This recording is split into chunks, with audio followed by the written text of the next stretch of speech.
رسول اللہ نے فرمایا مسلمان وہ ہے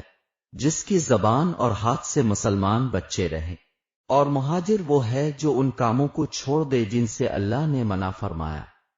لوگوں نے پوچھا اے رسول اللہ، کون سا اسلام افضل ہے؟ تو نبی نے فرمایا وہ جس کے ماننے والے مسلمانوں کی زبان اور ہاتھ سے سارے مسلمان سلامتی میں رہے۔ ایک دن ایک آدمی نے حضرت سے پوچھا کہ کون سا اسلام بہتر ہے؟ فرمایا یہ کہ تم کھانا کھلاؤ، اور جس کو پہچانو اس کو بھی اور جس کو نہ پہچانو اس کو بھی، الغرض سب کو سلام کرو۔ حضرت نے فرمایا تم میں سے کوئی شخص ایماندار نہ ہوگا جب تک اپنے بھائی کے لیے وہ نہ چاہے جو اپنے نفس کے لیے چاہتا ہے۔ رسول کریم نے فرمایا قسم ہے اس ذات کی جس کے ہاتھ میں میری جان ہے، تم میں سے کوئی بھی ایماندار نہ ہوگا جب تک میں اس کے والد اور اولاد سے بھی زیادہ اس کا محبوب نہ بن جاؤں۔ حضرت نے فرمایا تم میں سے کوئی شخص ایماندار نہ ہوگا جب تک اس کے والد اور اس کی اولاد اور تمام لوگوں سے زیادہ اس کے دل میں میری محبت نہ ہو جائے۔ نبی کریم نے فرمایا 3 خصلتیں ایسی ہیں کہ جس میں یہ پیدا ہو جائیں اس نے ایمان کی مٹھاس کو پا لیا۔ اول یہ کہ اللہ اور اس کا رسول اس کے نزدیک سب سے زیادہ محبوب بن جائے، دوسرا یہ کہ وہ کسی انسان سے محض اللہ کی رضا کے لیے محبت رکھے، تیسرا یہ کہ وہ کفر میں واپس لوٹنے کو ایسا برا جانے جیسا کہ آگ میں ڈالے جانے کو برا جانتا ہے۔ رسول اللہ نے فرمایا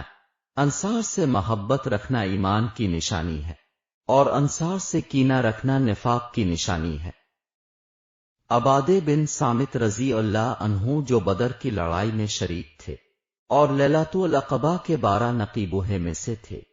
فرماتے ہیں کہ رسول اللہ نے اس وقت جب آپ کے گرد صحابہ کی ایک جماعت بیٹھی ہوئی تھی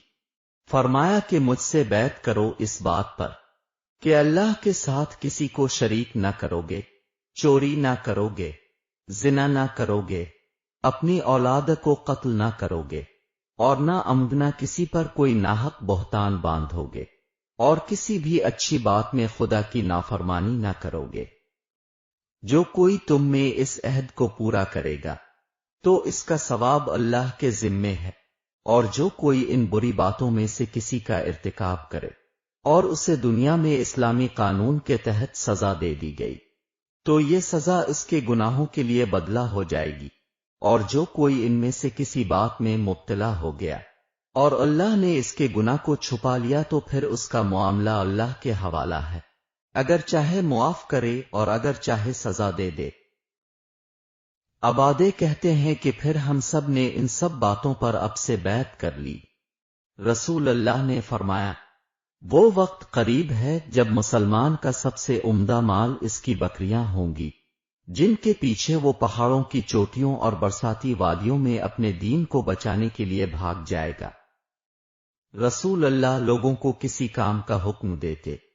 تو وہ ایسا ہی کام ہوتا جس کے کرنے کی لوگوں میں طاقت ہوتی۔ اس پر صحابہ رضی اللہ عنہم نے عرض کیا کہ اے رسول اللہ، ہم لوگ تو آپ جیسے نہیں ہیں، آپ تو معصوم ہیں،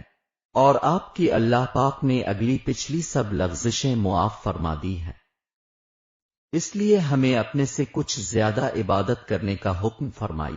یہ سن کر آپ ناراض ہوئے، حتیٰ کہ خفگی آپ کے چہرہ مبارک سے ظاہر ہونے لگی۔ پھر فرمایا کہ بے شک میں تم سب سے زیادہ اللہ سے ڈرتا ہوں اور تم سب سے زیادہ اسے جانتا ہوں، پس تم مجھ سے بڑھ کر عبادت نہیں کر سکتے۔